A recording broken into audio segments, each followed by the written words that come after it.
6:45 p.m. Pacific time, I'll be going to be on the Hannity Show with Dr. Sebastian Gorka, talking about Hillary going after Trump for, in her view, treating Russia too softly. This is the woman who had a server in her basement and lied about it and sent and received classified information, talk about jeopardizing national security. But we'll be talking about that later on the Hannity Show.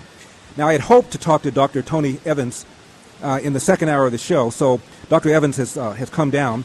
He's senior pastor of Oak Cliff Bible Fellowship for over 40 years, has watched his congregation grow from 10 people in 1976 to over 10,000 congregants in 100-plus ministries. He's also president of the Urban Alternative, which is a national ministry. Also, his show, The Alternative with Dr. Tony Evans, can be heard on over 1,200 radio outlets all throughout the country in more than 130 countries. He also launched the Tony Evans Training Center, which he'll tell us about last year. Dr. Tony Evans, please, thank you so much for coming on my show. I'm not going to make any joke about you being an hour and a half late. I'm not going to say anything about CP time. I won't do that. I would never go there. Okay. You know me. I could never do that to you. Anyway, I know you're busy. A lot of people wanted to talk to you, and I'm happy you're able to take some time with us. Well, I'm glad we were able to break away and be with you for a few minutes, so thank you for having me. Now, Tony, we were talking this morning about what both of us believe is the number one social problem in the country, and that is the large number of children growing without fathers. Can you talk to me about your opinion about that? Well, I believe that the breakdown of the family is the most strategic cause of the national calamity that we're facing on every single level. Whoever owns the family owns the future, and the saga of a nation is the saga of its families written large. And the biggest cause of family breakdown is the absentee dad. Dads were placed in families by our Creator in order to provide the quality leadership, stability, and guidance and environment. They are the thermostat that sets the temperature for how the home functions. When dad is either physically absent or emotionally absent or abusive or whatever the case may be, then he not only damages the mate, but he damages the outlook of their children. And so if we don't fix the family by getting fathers back in the home or getting surrogate fathers, see, when God said he'd be a father to the fatherless, he didn't mean a floating spirit in Neverland. He meant surrogate dads who have his value system having that kind of influence in the life of the next generation. And so it is a crisis that cannot be fixed by the government. It's got to be fixed by a new value system in our men. Dr. Tony Evans is my guest. Do you think absentee fathers affects boys more than girls, or is it affects them equally, just in different ways? I would say equally in different ways. Boys without the right kind of male influence grow up to be bad dads and only male by plumbing, but not male by proper manhood. And the abuse of women, the single parent catastrophe that we're facing in our communities, and negative matriarchal approaches to life and family are also caused upon our girls by bad dads. So it's different, but the devastation goes in both directions. Mm-hmm. Dr. Tony Evans is my guest. Doctor, we were talking about this earlier about Jesse Jackson and Sharpton. I want to ask you about this. Jesse Jackson's mother was a teenager when she got pregnant by the man next door who was married. And Jackson, raised in South Carolina, was taunted by kids saying, Jesse ain't got no daddy, Jesse ain't got no daddy. That would never happen today, but he was taunted in those days.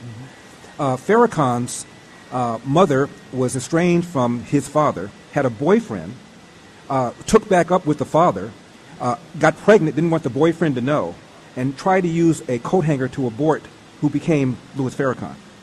Sharpton was a middle-class guy, had a family intact, until his father took off and then down to the ghetto.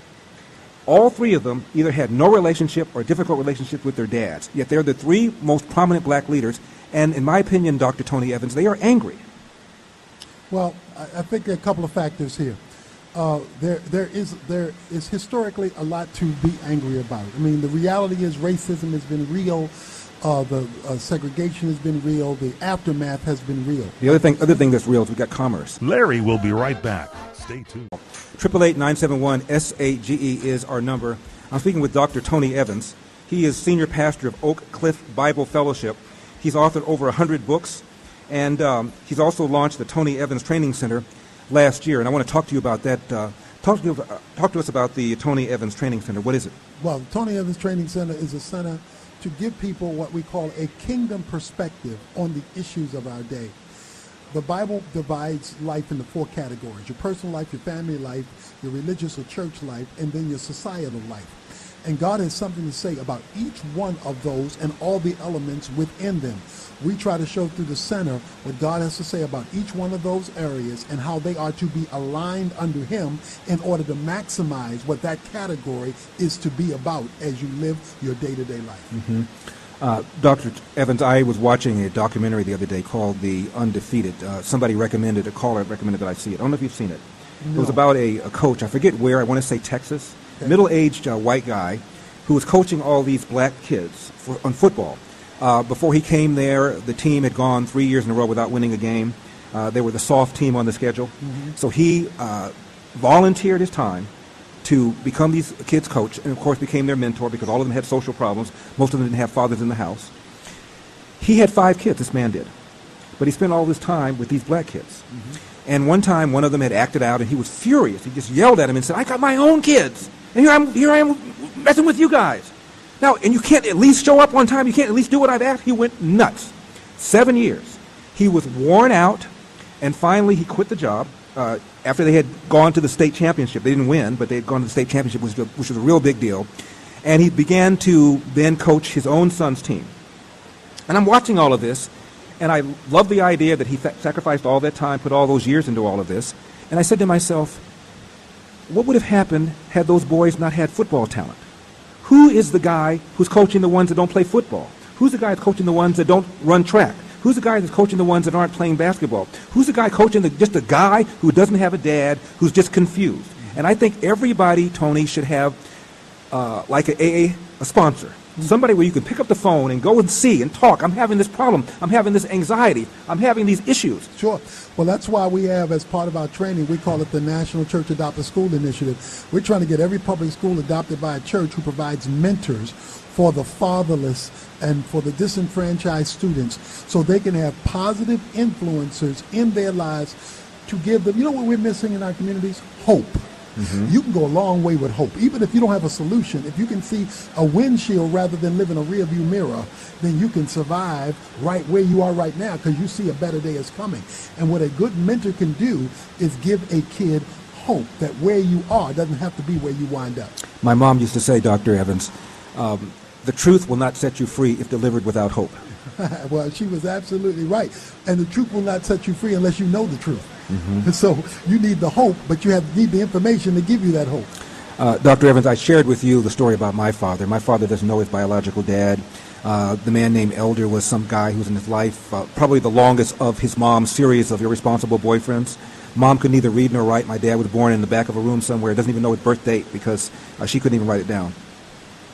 My dad was thrown out of the house by his mom at the age of 13 because he was quarreling with her then boyfriend. He never went back home. Series of bad jobs, became a Pullman porter, joined the Marines, came out, and because he was a staff sergeant in charge of all cooking facilities, an expert cook, of course he get him a job now in Chattanooga, Tennessee as a cook. Mm-hmm. And he was told, we don't hire N-words. He went to an unemployment office. Lady said, you went through the wrong door. He goes out, sees colored only, goes through that door to the very same lady who sent him out. Mm-hmm. My dad told my mom, this is BS, I'm going to L.A., where he had been as a Pullman porter because he thought people were less racist. Came out, walked all around for 2-3 days to get him a job as a cook, and he was told, you have no references. My dad said, I'll work for free for 2 weeks, give me a reference. They wouldn't even do that. So he was treated the same way in L.A., they were just a little more polite about it. Mm-hmm. Anyway, went to an unemployment office, he got, the first job they gave him was a job cleaning toilets. He did that for 10 years full-time, took a second full-time job cleaning toilets, cooked for a family on the weekend to make extra money, and then went to night school a couple nights a week to get his GED. The reason I didn't like my dad for all those years is because he was so hostile, I thought, and so ornery. I realized when I was 25 years old having an 8-hour conversation with him, the man was tired all the time. Mm-hmm. And you come home and you're tired working 2 jobs and you have a house full of 3 boys yelling and screaming, what's that going to do for your mood? Mm-hmm. And so I apologized to him. And in this 8-hour conversation, Dr. Evans, he got bigger and bigger and I got smaller and smaller. And my dad simply said, when I apologized, all I want you to do is follow my dictates. Hard work wins. You get out of life what you put into it. You can't control the outcome, but you're 100% in control of the effort. And before you bitch, moan, and whine about what somebody did to you, go to the nearest mirror, look at it, and say, what could I do to change the outcome? And finally, he said this: no matter how good you are, how hard you work, how moral you are, bad things will happen. How you respond to those bad things will tell your mother and me whether or not we raised a man. Well, go ahead. No. I was going to say, I tell you all of this just to ask you about your relationship with your father. Okay. Well, it's very interesting. My father was a high school dropout, and because he dropped out of high school to help his father make ends meet. He went back to night school, and when he developed a commitment to Christ, when he found out what it meant to live under the rule of God, he not only turned my mother around because they were headed toward a divorce, he showed the 4 kids of us living in urban Baltimore a new direction in life, even though he had to drop out of school and go to night school. When he gave me this new orientation, then I became the first one to graduate from high school, first one to go to college, and wind up getting a doctorate degree, because even though he never had much and we had to eat fish that he went out to catch for breakfast, lunch, and dinner, he had a different world view, and that world view transferred to me. When we come back, Dr. Tony Evans, I want to ask you how people can get involved, how they can get involved in your online training center, how they contact you. Give us all the information when we come back. 888-971-SAGE. Dr. Tony Evans, Senior Pastor, Oak Cliff Bible Fellowship for over 40 years. I'm Larry Elder. Don't leave town. Larry Elder.